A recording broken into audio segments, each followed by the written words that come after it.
And welcome to the IMBCI webinar. We are just so honored and happy to have with us today Vicki Penwell, as well as her son Ian and daughter-in-law Rose. Vicki and Scott Penwell founded the ministry that became Mercy in Action over 30 years ago. And Vicki is a certified professional midwife, a licensed midwife, a health educator, and a humanitarian aid organizer. And I had the great honor of looking through this presentation last night and just really being brought to my knees, and just gratitude in the amazing work that you are all doing, Vicki, your entire family, and the rest of all of the midwives and staff that work with you in the Philippines. So we are not only honored to have you present today, but for your incredible involvement as one of our MotherBaby networks, and as your family. Ian and Rose are our MBNet coordinators. We're really happy that you're all here today. We have several other of our board members here, and on behalf of all of us, we welcome you today and look forward to hearing your presentation. Okay, well, thank you much. It is great to be here. Should I go ahead and begin? Yes, please. Okay, well, this webinar is going to be a little bit different, I think, than the usual, because this was a very temporary setup, but from the very beginning, we knew we were going to be taking IMBCI with us. So as this first slide says, Mercy in Action is proud to say we provided all 10 steps of the IMBCI during our disaster response. In November of this year, the Philippines was hit with a super typhoon, and we went down to mount a response in the area of maternity care. And so we followed these 10 steps in tents with no electricity, with no running water or indoor plumbing, with every one of our patients homeless, traumatized, coping with loss. And most all of them had been deprived of food and water very seriously right after the storm, and many were still struggling with that issue of not having enough of any of the basic needs of pregnant women. So that's our context, and we'll kind of just go through and talk about what we did.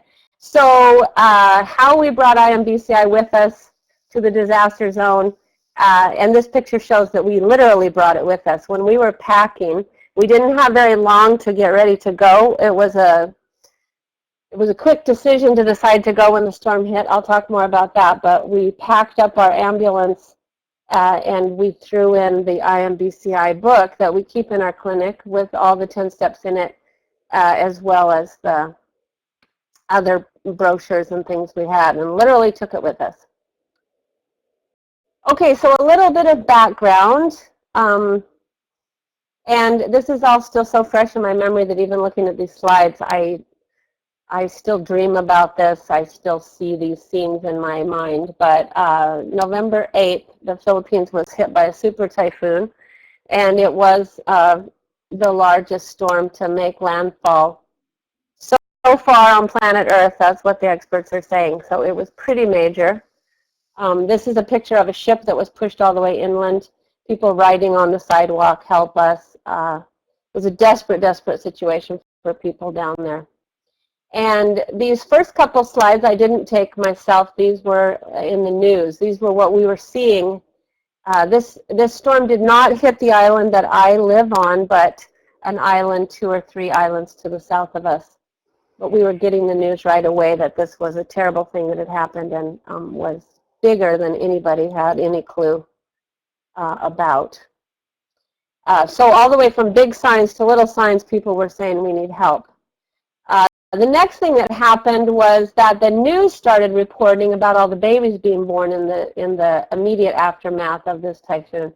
And in all of my study in natural disasters in the world, I've never seen anywhere where this was just the headline news, was the babies. You might not be able to see this news report very well, but it says a birth every 2 minutes is straining the typhoon aid work. That the high birth rate in the Philippines was so overwhelming, the normal recovery efforts and the normal humanitarian aid that was going in, the medical care that was needed for people that were desperately injured.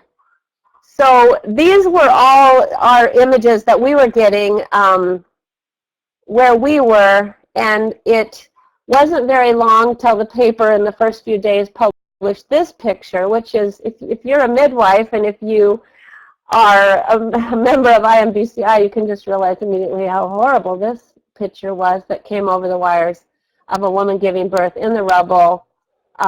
Somebody's trying to help her. There's obviously a medical person there with an IV, but you see a soldier, you see just people standing by in all this rubble, and she's giving birth. And so this picture had a huge impact on us. At this point, they had our full attention.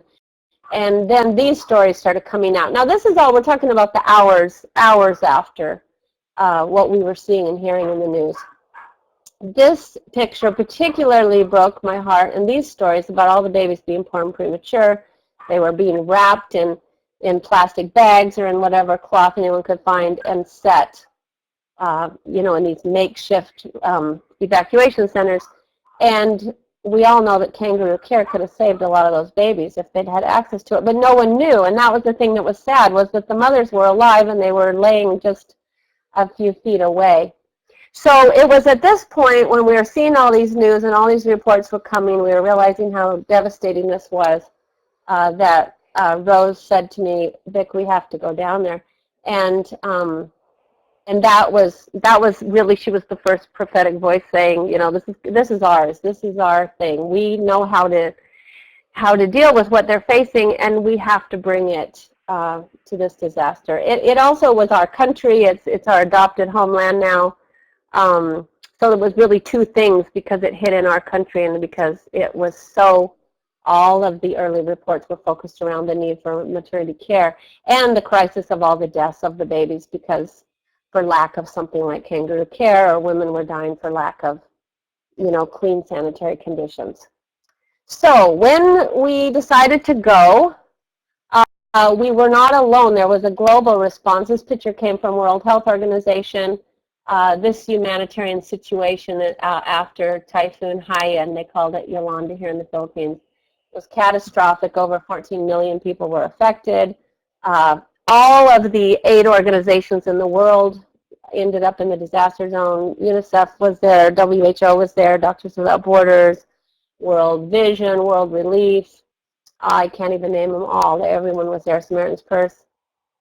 So we landed down there with this group of people that obviously knew more about disasters than we did, but we went really as experts in providing maternity care that works and that gets very good outcomes here in the Philippines. So we had no prior funding for this. We had no prior grid for this. We loaded our ambulance up with half of everything we had in our birth center in Olongapo. And we literally split things down the middle. If we had 4 Dopplers, we took 2. If we had 10 sets of sheets, we took 5.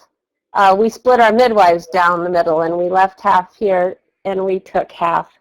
And we pretty much just went through everything and said, what can we put together, put in an ambulance, and start driving down to the disaster zone. So driving and ferrying, it took 36 hours to get down there. This is us with our ambulance, loading it up. And then several of us flew in and met up with the ambulance and had to climb on the top and ride into the disaster zone and on the roof because it was full. It was full of everything. So we literally got down there and didn't know where we were going to set up that night, where we were going to be. We just arrived in the disaster zone with all of our stuff.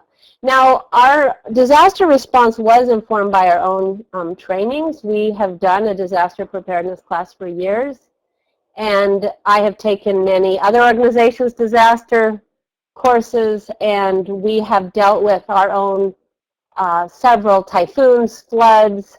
Rose and Ian and Scott and I lost our homes in September to huge floods here in our town, so we're no strangers to disaster. And we knew all the right ways to respond to a disaster, all the wrong ways. We had a lot of a grid for that, and we were informed in that way when we went down there. But at the same time, there was nothing that could have prepared us for what we were going to see when we arrived. The devastation was just huge. And just towns and communities for an hour or two driving either way from the capital up the coast were just devastated. Now, we made our decision of where to set up based on who we had relationship with a couple of people that were from communities down there. So we drove our ambulance down there, and we just felt like we'll know when we see the spot we're supposed to be. We went to the first community, and Doctors Without Borders had just arrived and set up their tents, and they were doing maternity care. I think they had a midwife from Australia first. They rotated a lot of people through. And so we headed farther down the coast because we didn't want to duplicate services. We wanted to be where people had nothing. We knew we weren't going to stay in the capital because that's where all the aid comes. So we headed down and ended up in a community about 40 or 50 minutes outside the capital on the coast that had no midwifery clinics standing at that time. They had all been smashed. So these are some pictures that we saw when we first went down, the just total devastation. There was massive loss of life down there. It was, they're still finding bodies, so I can't even tell you the exact count at this moment, all these months later, but it looks like it's going to go over 10,000 by the time they're done. The storm was so powerful, it just smashed everything. And so you can imagine all the hospitals were smashed, the birth centers were smashed. There wasn't, people had nothing, really. Scenes like this of newborn babies and mothers just, finding some mattress in the debris and sitting. The other thing that really struck me was how beat up all the pregnant women were. The ones that survived all thought they were going to die that day, and that was the story we heard over and over. They were literally holding on to trees, or they had been knocked into the water and floated for hours. They were really, really beat up. They were shocked. Many of them were in grief, serious grief for losing family members. Of course, the worst stories were mothers and fathers that had children ripped out of their arms that they couldn't save in the strength of the water and the wind. So that was all part of the scene when we arrived of what kind of shape the pregnant women were in. And this is a picture of a birth center. This is a midwife, the back of a midwife that we met and made friends with. And we are right now at this very moment rebuilding this birth center. But this is what it looked like. So this was her beautiful birth center in the aftermath of the storm. So there wasn't much down there for anybody to deal with. Now, one of the things we did when we went was we took all of our own food. So we packed rice and Spam and tuna into our ambulance. And that was our diet for a while. We took water filters. We didn't want to be dependent on anybody down there to have to provide anything for us. So we went to live very, very simply, to sleep on the ground and to not in any way make more of a burden on the system. The other thing is that we packed all of our very best as far as equipment, vitamins, supplies. We didn't just say, oh, let's just take a bag and it'll be good enough. We wanted to respond with excellence, and we'll talk about that in a moment. I don't know what happened to that slide. Okay, this is our numbers that we ran, and we were really fortunate to have someone with us that was able to run all the numbers for us and keep everything documented. Part of the reason why we documented everything so well was because we needed these numbers to get food and supplies for the survivors from the other NGOs and the United Nations and other groups down there. So in the 65 days of our initial response, we saw 3,616 patients, did a total of 116 deliveries in our tents, did wound care for over 1,500 people. We identified and put into ongoing feeding programs 648 breastfeeding women and 367 pregnant women. So it was our major focus when we first got there, was to find all the pregnant women and all the breastfeeding women. And then we also held healing trauma seminars for almost 200 people. Okay, quick picture of before and after. My husband found these on the internet, so you can see how beautiful the area was before the storm, and then you see what it looked like after. And it was just, there was no preparing for that. It really looked like a bomb had gone off. There wasn't any foliage left on any trees. There was almost nothing left standing. And any buildings that did withstand the storm had the roof blown off. So it was it was and is a pretty major disaster zone. Okay. Step one was setting up tents and getting to work caring for patients. So when we landed in the community where there was no maternity care, we were welcomed by the local officials and given a little piece of lawn, and we scavenged for bamboo poles and started setting up our tents. It was only a few days later that we were given a smashed building to move into. My slide is thinking about it. I see my power is getting low. Hopefully it's going to turn. Okay. Can everyone see that now? We're in the conference room now of a school that was very damaged. You can see we have the open skylight there and the broken walls. But this gave us at least a little bit of shelter and put a floor underneath us. So that made a big difference. And here's Rose in this picture setting up tents with the local guys, and we had, from now on you'll see the pictures with a nice tile floor, realizing that we're missing most of the roof over us, which is why we had the tents inside even. Okay, so that kind of gives you the background, the setup, the situation we were in. Now I'm going to start going through the steps of IMBCI, and I'm going to show you how we used these as a guideline and how we tried in our disaster zone to follow every single step, and how we were really focused on looking at those steps and saying, are we meeting this? Can we do this? How quickly can we get up to speed on this? Coming from a IMBCI MD-NET here in Olongapo, we wanted, even though we were creating a tent birth center in a disaster zone, like I said earlier, without electricity, water, proper anything, we wanted to see if we could follow all 10 steps. So the first step has always been one of the easiest for us to achieve, and certainly we achieved the first part of that with all of our being we were offering the women respect and dignity.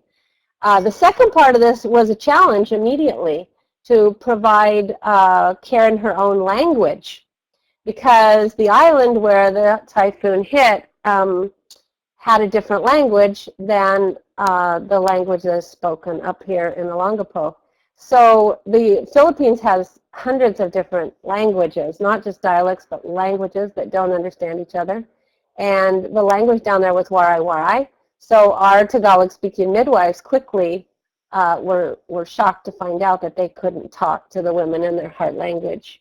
And so we did the very best we could. I mean, we were in a disaster, so we were doing the very, very best we could.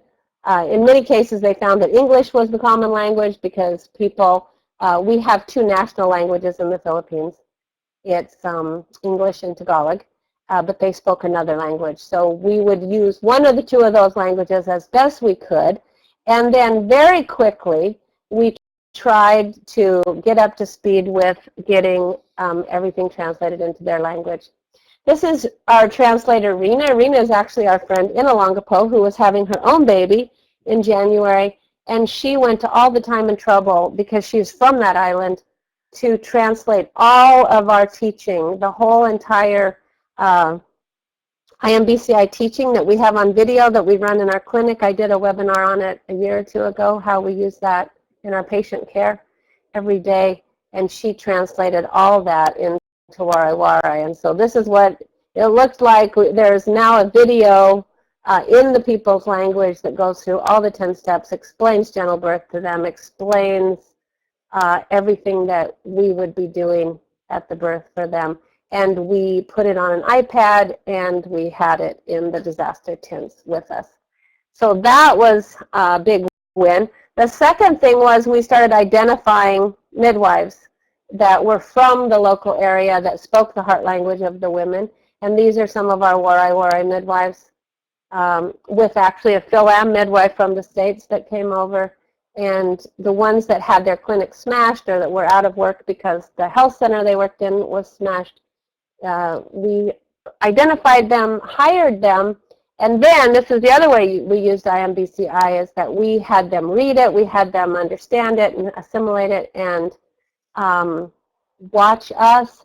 And so we had to bring them up to speed on what we wanted to happen in the birth tents, because it's not the way that people are trained in this country. So that was how, again, we used IMBCI to get local midwives, but also then to make sure that they were following the steps and that they understood the concepts of gentle birth. Okay, on to step 2. And here's a picture of Rose with a mother with a set of twins, and you see USAID on the boxes of emergency supplemental food. Part of the way that we normalized the physiology of pregnancy, birth, and breastfeeding was to feed people, and this was very real. One of the midwife skills we know to enhance and optimize outcomes is people have to eat and have to have food. So that was a huge part of our focus, and our team's focus was to acquire those foods and figure out how to do that and make sure that they got into the hands of the women so we could take care of them. And then, of course, step 2 was very easy for us to follow in the actual births because it's what we do all the time. So even though we were intense, we were still, everybody was delivering that could, very, very beautifully, naturally supported and given good midwifery care. Oh, there's something a little strange with this slide. I'm not sure why. This is step 3 about having companions. Now, we found that this one was a little bit of a challenge at times, too, because we were in such tight spaces. And if we had 2 women laboring, it was awkward to have 2 husbands, like literally a foot apart, you know, in with their wives. So that one concerned us at first, but we quickly figured out ways to get around this. One of the ways we got around it was to have put a sheet up that was just like separating the beds maybe by a foot or foot and a half, but there would, we sometimes just had somebody hold the sheet. At other times, the companion was a female, and so we weren't so worried about her, you know, seeing another woman giving birth. We sometimes put the birth stool in another tent. We only had 2 birth beds, but we could move the birth stool into another tent so that person would have more privacy and could have companions. And so with a little creativity, we were able to follow step 3, and everyone got companions. And I put in this picture just because I love it, and I wanted to show how the family support was very, very strong down there. Now, this family was very rich to have a motorcycle after the disaster, and that's how the new baby was going home. But families were very tight after the disaster. Whoever survived and whoever was left, they wanted to support each other. We saw a lot more willingness by husbands and family members to support the women in labor than we see here. A lot of times here people will drop their wife off to have a baby and leave and come back. But not there. I mean, there was just this real concern for life, this real concern for let's watch out for her while she's delivering. So that was really a nice thing. Step 4, we're all experts on this one. So again, this wasn't hard for us to provide all of the comfort measures. It was interesting how many of the women were waiting to be treated roughly or to have something painful happen to them, and they were quite happy to find out, because we didn't have the luxury of having prenatal care ahead of time or of them having time to get to know us. So they were really happy with the care. It was almost like a really big surprise to them. Okay, there's many things under step 4, so I thought I'd mention a few, but I'll mention a few of them under step 5 also. Okay, step 5, evidence-based practice is proven to be beneficial in supporting normal physiology. Here you see a set of twins that were just born in the tent. This was one of our most normal births, which was kind of funny because, you know, twins are supposed to be complicated, but these little guys were quick and easy. They were the parents' supposedly first baby, ended up being first and second, and you can see this young couple is just beaming. And so even delivering twins and breeches and everything else, we worked as hard as we could to support and normalize birth. And what that looks like to us was the same in a tent as it is in our birth center here. When birth is working, we try really hard to stay out of its way. We don't talk. We stay very silent. We keep everybody that's there to attend the birth back kind of at the mother's shoulders or behind. We don't touch her genitals at all while she's giving birth, so years ago we stopped doing all that. We just let the babies emerge onto the bed or onto a pad if she's on a birth stool, and then the mother picks up the baby and holds it and breastfeeds it. So we kept that the same even in the tents, even though we had a lot of high-risk women that we had to at times help. So if birth was working, we kept it as normal as we would keep it anywhere. If it wasn't working, we jumped right in with all kinds of emergency care. So women were free to walk around, assume any position they wanted. The tools we brought for supporting them in that was we brought one of our wooden birth stools. We have two, so we took one. In our normal birth center, we have a cloth rope they can hold on to across a really strong bar. Of course, we couldn't put that in a tent, so we just brought one of the rope pulls that you have somebody else hold on to. And you can see the bed we designed to take down there. Now, this was built in just a few days' time because we didn't have long, but we make our beds with really strong headboards so that a relative can sit up there and hold the mother up in an upright squat. So we were able to have our really great beds and birth stools and everything there. Okay, moving on to the next steps. See if I can get this to load. One of the next steps under this topic is the breastfeeding, and all of the babies were put immediately, well, I say put, usually the mothers picked them up and brought them to their breast themselves. And we had the same high success rate of breastfeeding within the first half hour there that we do here in Olongapo. So often saw babies latching on by 15, 20 minutes, and almost always by an hour. So that was the same in the tents. The other thing that was the same in the tents was that we didn't cut the cord. And again, we had to train everybody down there because it's so strange when we brought the local midwives in, teach them why we do that. But it was especially important in that setting to not let the babies get tetanus, neonatal tetanus. People were living in the dirt down there. It was a constant threat. And so we always would keep the baby's cord intact for 3 or 4 hours. According to research, that's about how long until the cord has closed down enough that the bacteria of tetanus can't really crawl up it. Okay, so my slide is spinning. I don't have really fast internet. Hopefully it'll go on to the next one quickly here. And I will keep talking about just the normal things like warmth and attachment, and those things I think in a disaster zone are even more important. When you have really traumatized mothers, you need to make sure they really bond with their babies. Oh, this slide reminds me also that we put chlorhexidine on the cord after we cut it after several hours. That is a new WHO recommendation, so it's fairly new. And it's just the third in a line of preventions for neonatal tetanus. I'm not sure, Ray, can you see this slide? Is it showing up on your screen? The slide that's showing up, Vicki, is practices proven to be beneficial, the skin-to-skin part. But okay, we did see the one with the cord. Okay. And the description. Okay. Well, then I'm going to hit it one more time. We should be on step 6 now, hopefully. Okay, we are. great. So step 6 is avoiding all potential harmful procedures and practices that have no scientific support for routine or frequent use.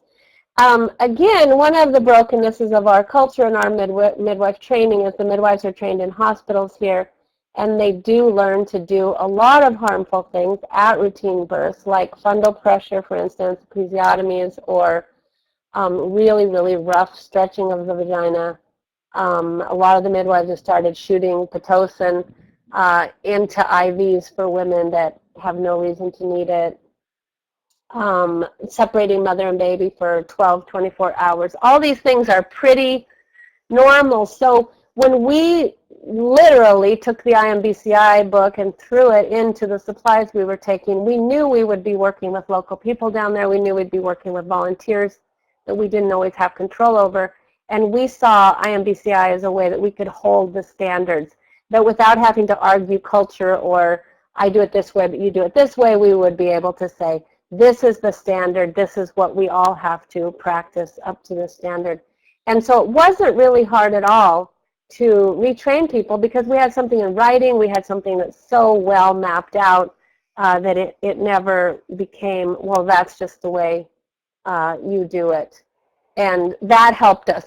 The other thing that helped us was there were people from, I don't know, maybe 50 different nations down in this disaster zone, a lot of foreign NGOs, but we went in as a Philippine NGO rather than a foreign NGO, and that gave us a lot of credibility also.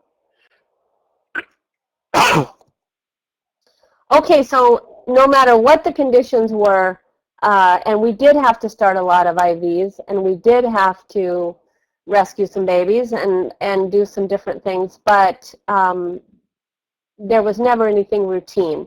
So we never got to that place sometimes people get to of like, well, every other mother is hemorrhaging, so let's start an IV on everyone. We didn't do that. We kept birth normal until it was proven that it wasn't normal, and then we would do all of the things that we might have to do, including some of those rescue things that you have to do sometimes. But we kept normal birth normal, and we taught that, and we passed that on. When we did have to transport, this woman actually wasn't transported for twins, she was transported for severe preeclampsia and delivered in a Doctors Without Borders tent hospital. Our total cesarean rate for the time down there was 2%, so it was quite low. They told us right away, don't even bring us blood pressure unless it's 170 over 110. We don't even want to see anything lower than that because the hospitals just couldn't handle it. I mean, it was you didn't take things that you would have taken somewhere else to a hospital. They only wanted to see severe preeclampsia. They only wanted to see severe labor dystocia. They didn't want to have things that were given to them just because they might be high risk. So we only had the option of transporting when we absolutely had to. All right, step 7. Now this moves, I've always said the thing I love about IMBCI is the first 6 steps are really holding people to normal birth being normal. But after that, the next couple steps are bringing up our standard of giving good emergency care and preventing people from illness or dying. And boy, did we have to kick these in down there because it seemed like so many mothers and babies were trying to die. They were such bad shape. I mean, I've never seen a population of pregnant women that bad. And we work normally with women that live on a garbage dump and in a refugee camp. So this was bad. But we implemented many, many, many things to keep step 7, all the measures we could that would enhance wellness and prevent death of mother baby. I don't know what happened to this slide, but it got weird. Our tent was very well stocked, and like I said in the beginning, we took good things. We didn't take junk. We knew we were going to be under more duress there than we were here, and so we tried to bring really good stock of supplies and equipment. And we had some wonderful donors that were shipping us things down into the disaster zone. So our emergency supply and stock was really used to the max. We also took our very best staff, by the way, and we didn't take any students at all, only people that, this slide is broken, but this one shows how we tried to keep everything clean all the time. We did have access to giving every baby the option of vitamin K, which that one, you know, that's rare, so that wasn't the biggest life-saving thing. Hep B vaccination was huge because 1 in 10 Filipino women have chronic hepatitis B that they got from their mothers, that probably got from their mothers. So to be able to vaccinate all the babies down there was hugely important. Eye ointment for the babies and things like that. So we were able to give the same care they would have gotten anywhere. We also gave tetanus immunizations to every woman, which is a gold standard in developing countries. These women were going home to live in the dirt. So no matter how sterilely we cut the cord and how well we took care of it, the cord still has to separate from the baby's navel, and that still was an opening for tetanus. So our 3-strand cord to prevent neonatal tetanus while everyone was living in the dirt was to immunize the women against tetanus, to delay cutting the baby's cord for 3 or 4 hours, and then cut it sterilely and put chlorhexidine on the cord. This is Rose and I going door to door to find pregnant and lactating women, and this was in the very beginning when we were out door to door. After that, we kind of got where we couldn't leave the birth tents for too often, but we still had some of our staff going out. So trying to find and feed the women was the biggest thing we could do to try to keep them healthy during that time. All right, I'm waiting for my slide to change. We were really lucky to be able to get a lot of stock of high protein foods that were made specifically for disasters and get those to the people. All right, the next thing we did to try to keep everybody alive and healthy was to give them psychological first aid. And this is a term that the American Red Cross has come up with, or actually the International Red Cross. We were dealing with people that had been severely traumatized. Many of them were in grief, and we know how grief affects the body and affects the immune system. And we really had to help people deal with the things they were facing. My slide is taking a long time to turn. Hopefully we'll get there soon. Okay. So we started holding healing trauma seminars. We brought in people that were experts in that field. We brought in chaplains. We brought in people that work with people going through emotional or physical trauma and helping them heal.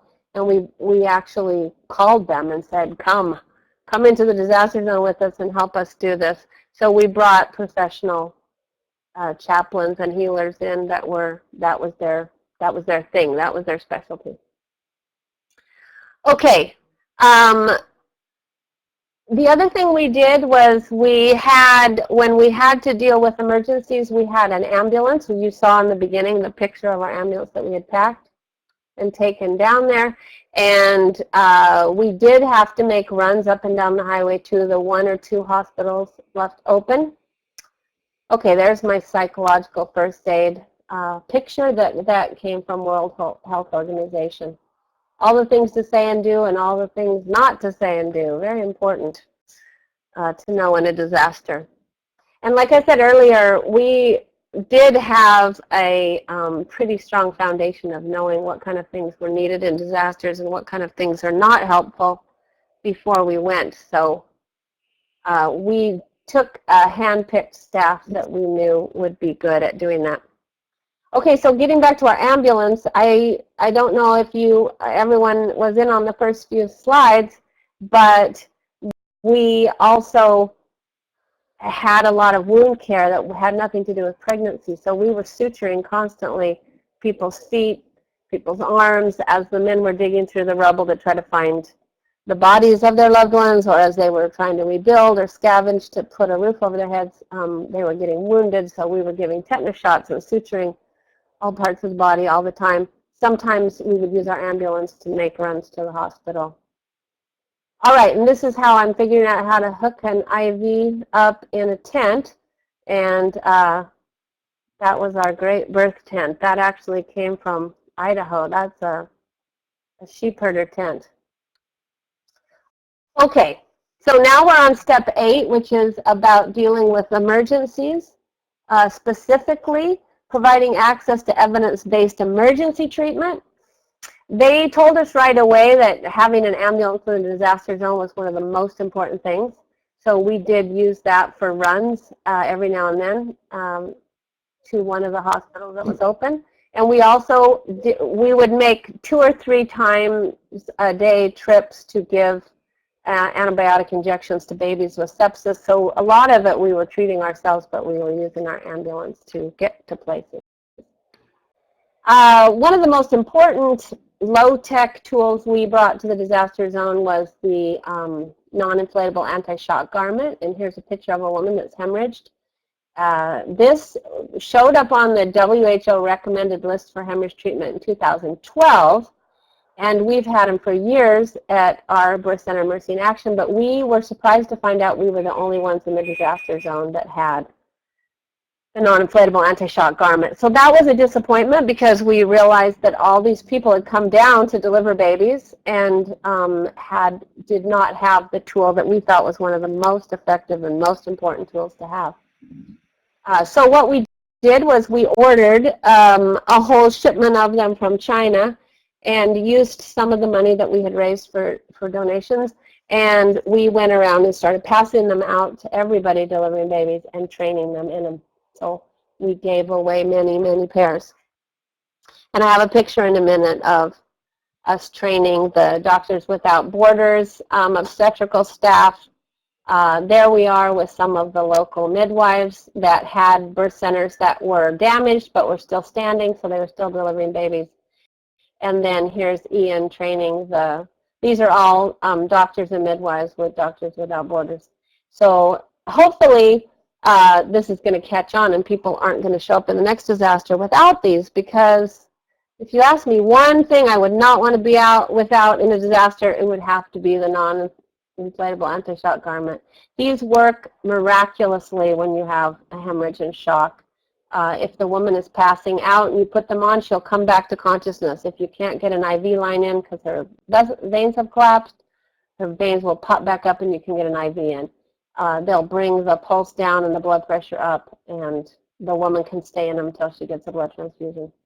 So they're quite wonderful. Okay, as we get to step 9, there was a lot here in step 9, providing collaborative care with all relevant healthcare providers, institutions, and organizations. I have to say I've never been so stretched to meet a step as this step 9 in the disaster zone.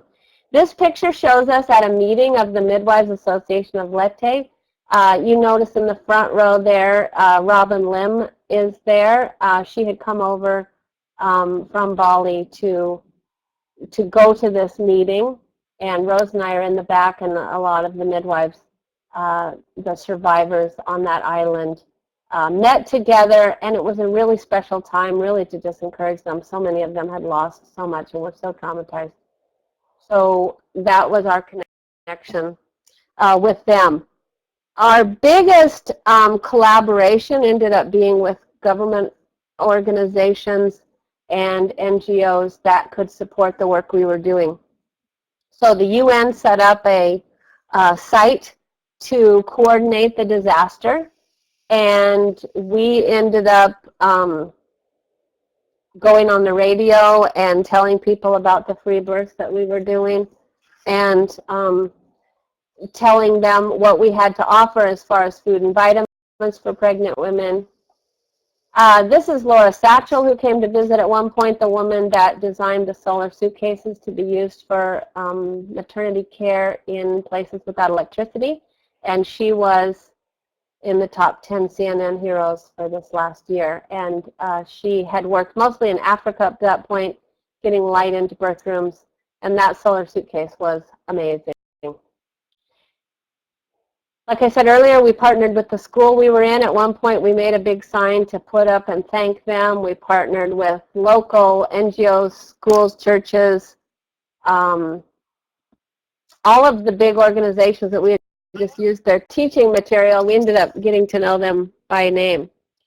The militaries of the world were there. It was probably when we first arrived in the airport, it looked like United Nations airport. There were planes from everywhere. And these military planes would take us on supply runs, and you could go get what you needed and ride back in the middle of or on top of the cargo in a cargo plane. So the cooperation between the government, the militaries, the nonprofit organizations, the faith-based organizations, it was phenomenal. And Rose and I went to a lot of meetings so that we could procure food for our patients. And here we are in a warehouse getting all kinds of more high protein, high energy food for our pregnant and lactating women. This is a bit of a somber reminder of what was really going on there, and I don't want to leave this out. As good as our outcomes were, there were women that had babies that didn't make it. There were women that came in with dead babies inside of them. There were times we would just be out passing out food and people would run up to us with a dead child in their arms. And so part of what we had to do in this, I put this under step 9, it was collaboration. This particular day, a woman had come in with no heart tones to the tent, delivered the dead baby, and they had no pastor, no priest, nobody to help them bury the baby. So Rose and I went and we conducted the funeral. And that was part of what we did in the disaster zone. That was part of our reality. Let's see if another slide will come up.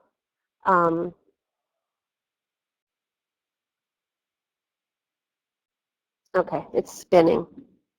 Luckily, this didn't happen a lot. I remember thinking at one point, some of the relief workers that were in there, their job all day long was to dig through rubble and find bodies. And the whole entire time we were there, they were finding 10 to 12 bodies every day. And I remember thinking, I'm so glad that's not my job. We get to do life in these tents for the most part.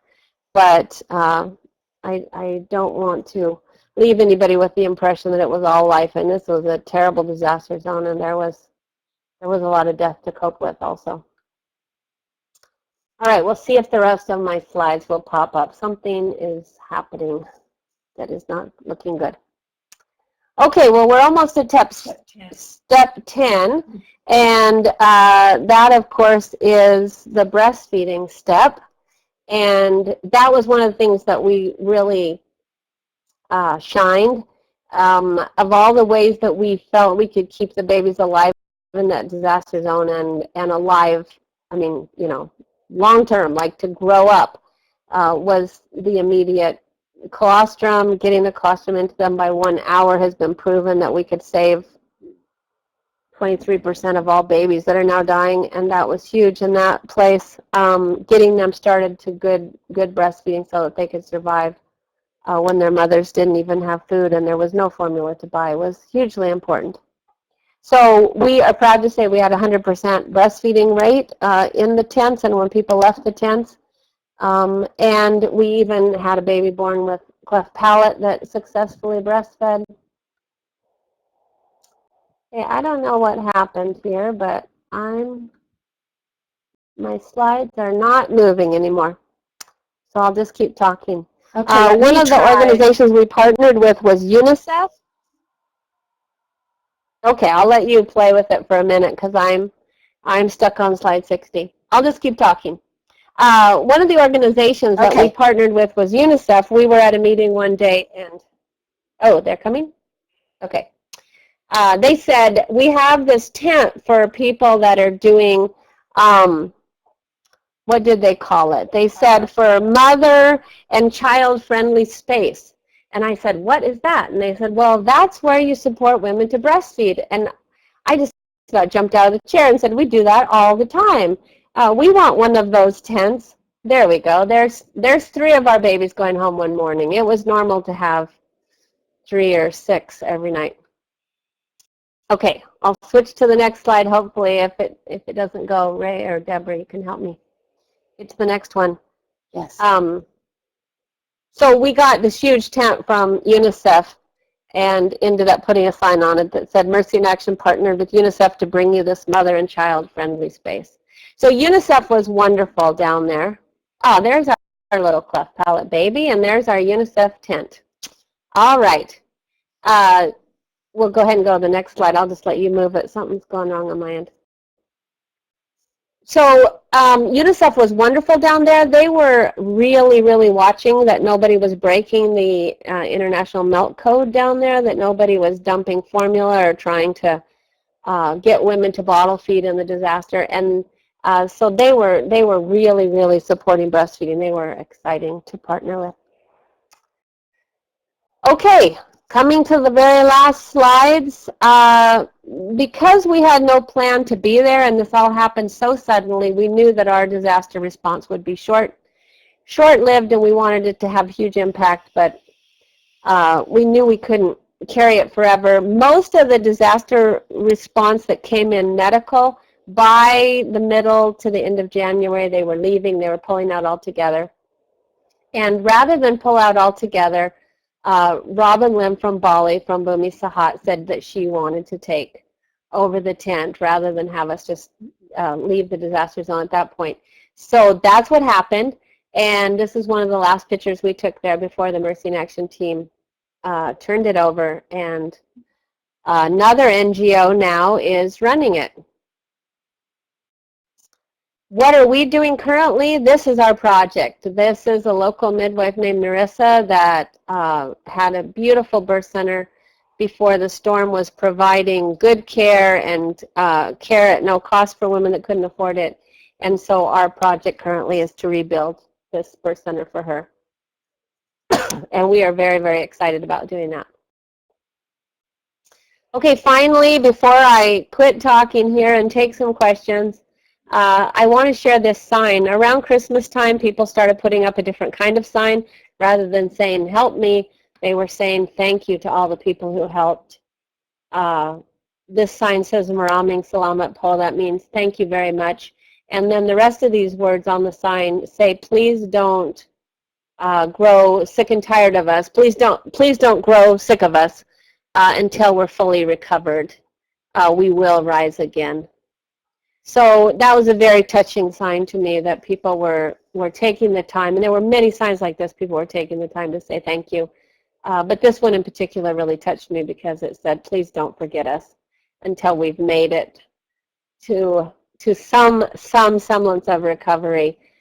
So that's why, like I said, we're so excited to be still involved and rebuilding birth centers. And you can bet that this birth center that we're rebuilding is going to be one of the MBNet sites, because this midwife worked with us for months and learned a whole new way to conduct deliveries.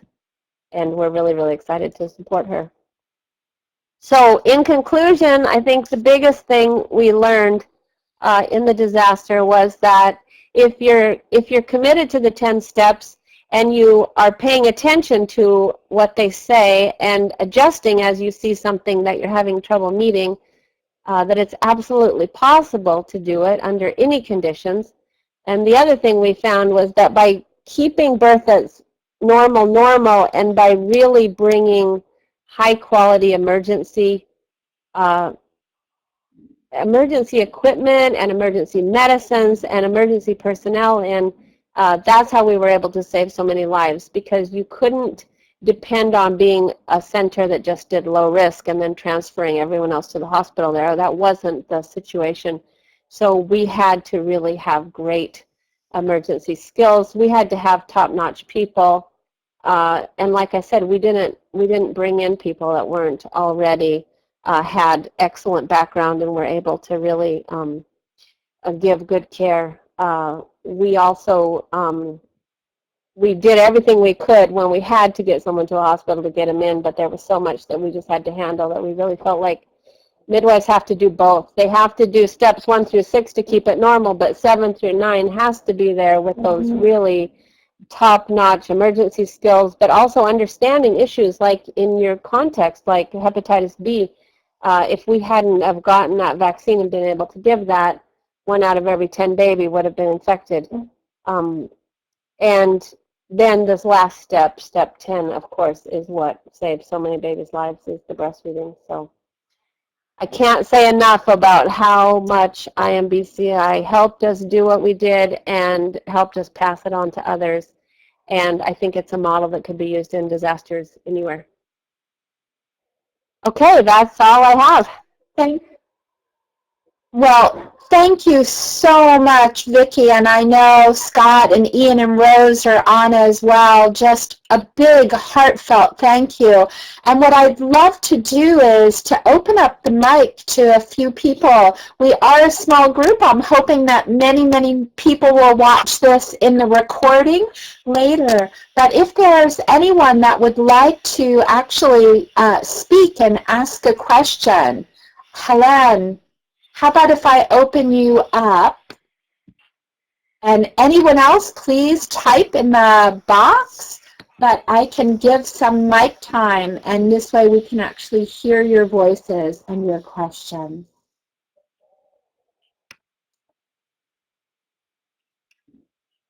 And Ray is asking, Vicki, the NGO that's taken over, how are they doing, and are they using the 10 steps? I don't know. I am not sure at this point. I hope they are. We left the book there, and we left the iPad with the 10-step slides in Warai there. But last we heard, the last volunteer that was there didn't see the iPad. Who knows what might have happened to it at this point? So we can only hope that they are.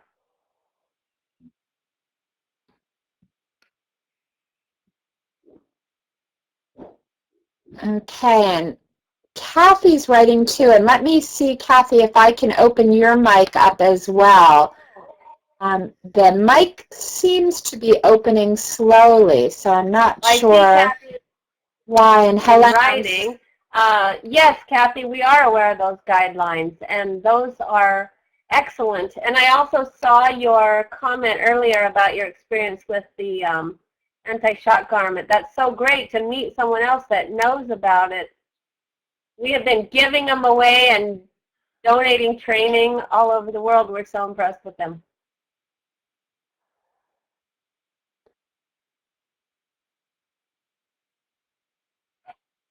And Helen is writing, what was the composition of your team? How many midwives and other staff? Okay, we took 2 of our Filipino midwives, and then Rose and I went down initially, and we had a woman named Jenny Fluke with us. That's a nurse, and she's the one that was so organized to keep all our stats so we could get all the free food and partnerships that we needed. We had different midwives coming in and out, volunteering, both local Filipino midwives and also midwives from the U.S. And then in January, my son that's a doctor went down to help us, and at the very end, another 4th-year medical student came, and our composition just kept changing. So most people didn't stay down there longer than 2 to 6 weeks at a time. So we just had to keep adjusting our team. But we always had at least 4 or 5 Filipino midwives in the birth tents, because that's part of our really important standard, is that it not be foreigners that the woman is looking at when she's having the baby, but people that look like her and hopefully also speak her heart language. So as soon as possible, we also were hiring nurses from the area that were jobless and bringing them in to help with the medical side of things. So besides the births, we also were running a very busy medical tent, and that was mostly run by nurses. We had an emergency room nurse that was down there with us for a month, and then later by a couple of doctors that came. Wow. And Nora just wrote, Vicki, what incredible dedication and work. Thank you for your detailed description of the 10 steps during this disaster. So much of it is applicable to low resource settings in general. And I just thought, you know, what an important comment, especially with so many of our sites and many sites around the world being low resource. I mean, I wanted to say, in putting this webinar out, I wanted to bold, you know, if you can do it, what's anybody else's excuse? I mean, what would you say about how anyone can do this? Well, yes, I would have to say I was excited to do the webinar because I think this could be a model that anyone could do. In answering Jackie's question, we're really lucky that we've been training midwives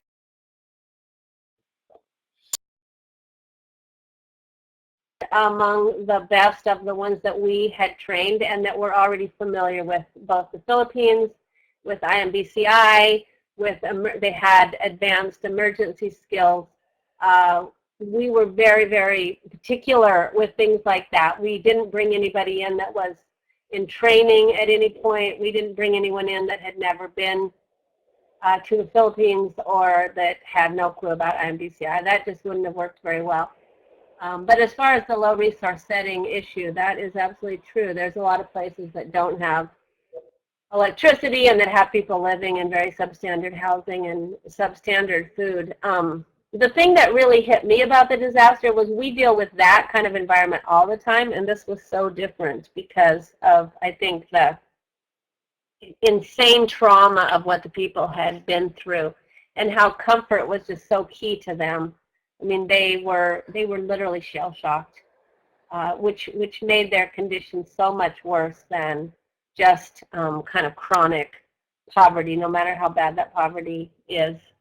So the issue of being able to comfort them, of being able to get them food, of being able to realize that we're going to have a lot of high-risk births because of the high blood pressures and the low immune systems. I mean, that was just two really key factors. So we could not have done what we did if we didn't have really good emergency skills as midwives, as well as all the kindness and you know, lovey-doveyness of gentle birth. It wouldn't have been enough to just have one piece of the component there. It really had to be both together, which the 10 steps outline so wonderfully.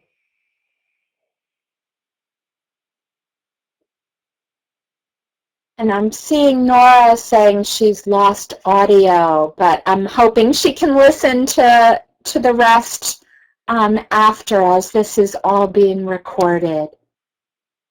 Okay, the premature births, we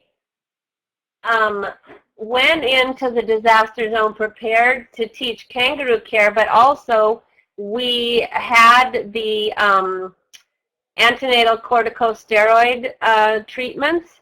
That is, again, now the newest WHO recommendation that very few people in this country are doing yet, but we had the new criteria when Ian and Rose were in at Women Deliver last May, was when they got the training on that new protocol. And so we took that with us, and we did kangaroo care and breastfeeding skin to skin with our premature babies. We had them live with us. They stayed in the tents. The little twins I showed you the picture of stayed, I think, for 2 weeks. And yeah, we were really, really on top of that. But also we had the medicine, so both of those.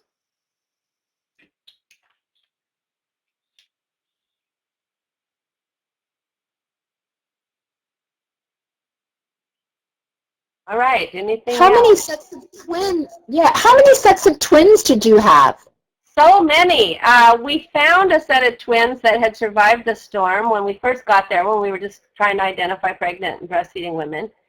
And then we had a woman arrive with severe preeclampsia in labor. We didn't even have time to examine her. We took her to the hospital. She ended up having twins.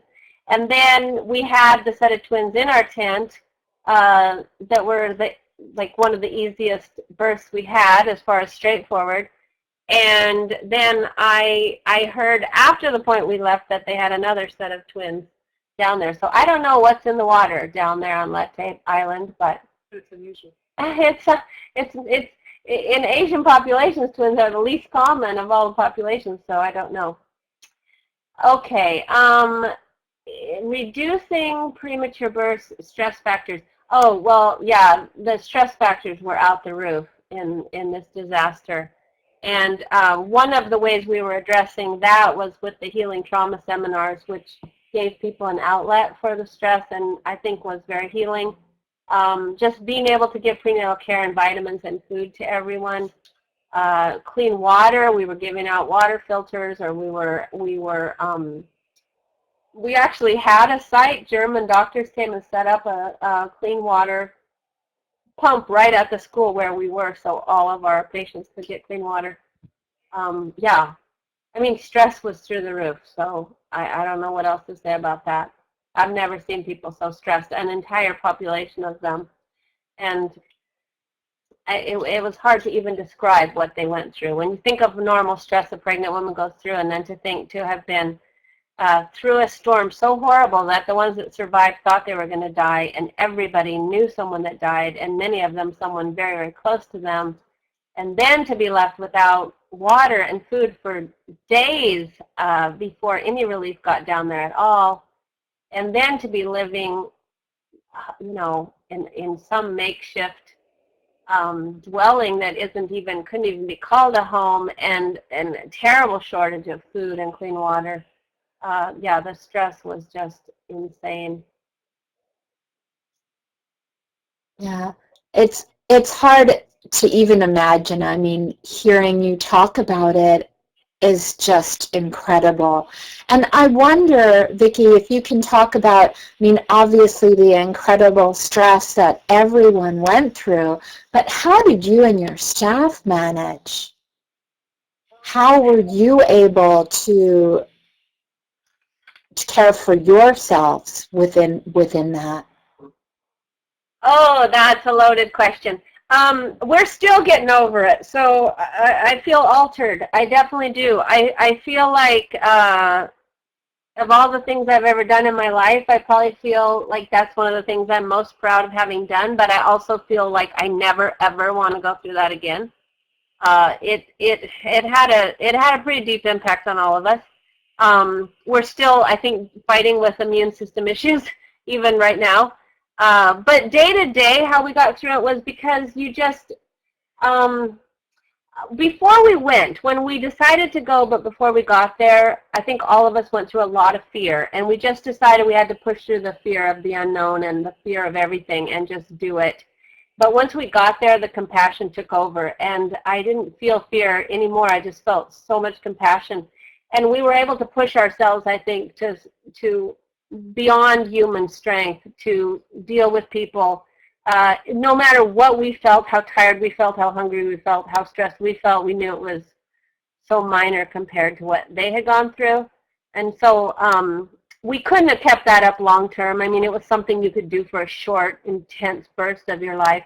I think the first 3 weeks, I didn't even know any night where I was going to lay down, where would be my space to crawl off and sleep for a few hours. And on the third week, after Rose had gotten really sick and needed an IV herself, I said, that's it, we're going to find a little tent, and we're just going to like have a place that at least we know is going to be where we could lay down at night, because it was stressful for us. And just looking around and seeing destruction everywhere was very hard on your brain. So sometimes I would try to sneak away at least once a day and go look straight out over the ocean. It was the only place my eyes could see where I didn't see everything broken. But mostly our self-care was like go splash cold water on your face, or we didn't have any running water, but we had a pump and a well, and we could pump it and dunk your head under it, or make a cup of tea. Around Christmas time, my husband started figuring out a way to get care packages down there to us, so he sent some really good tea and some chocolate, and that went pretty far in boosting our moods. Of course, we prayed a lot. Of course, we, sought inner strength. And yeah, we took turns talking to each other. we have a rule that's only half in jest, that everyone gets a chance to freak out, but just not at the same time. So everyone could take their turn and have a moment to just cry. And somebody else on the team would comfort them, and then we'd keep going. Wow. Kathy's writing, and I think we all agree, your experience should be written up as a case study, and she's saying she'd love to work with you on this. The message and experience needs to go out to more, and Helen and I think everyone here is totally agreeing that any way we can support you, one, everyone please, we will send out the link to everyone that this webinar is recorded, and we will keep it available. And any way that we can continue to support you, Vicki, and Ian, Rose, Scott, and everyone there. We're just so touched by your presentation today and all that you've been through. Just a heartfelt thank you. Oh, well, thank you so much for caring enough to have us do this. And if there's anything that we learned that we could pass on and help in other disasters, we're certainly willing to do it. Well, I hope we can all be in touch, and that Kathy can work with you and others in writing this up even more, and that we'll do our best to pass this on far and wide. And please, everyone on this call, share this link. It should be live within a couple hours, the exact same link that the recording, it will then be the recording. So I know it's late there, so again, just such a big heartfelt thank you, Vicki, Ian, Rose, and Scott, and all pass along our love, prayers, and blessings for all the work that you're doing. Okay, thank you so much. God bless you. Bye. Bye.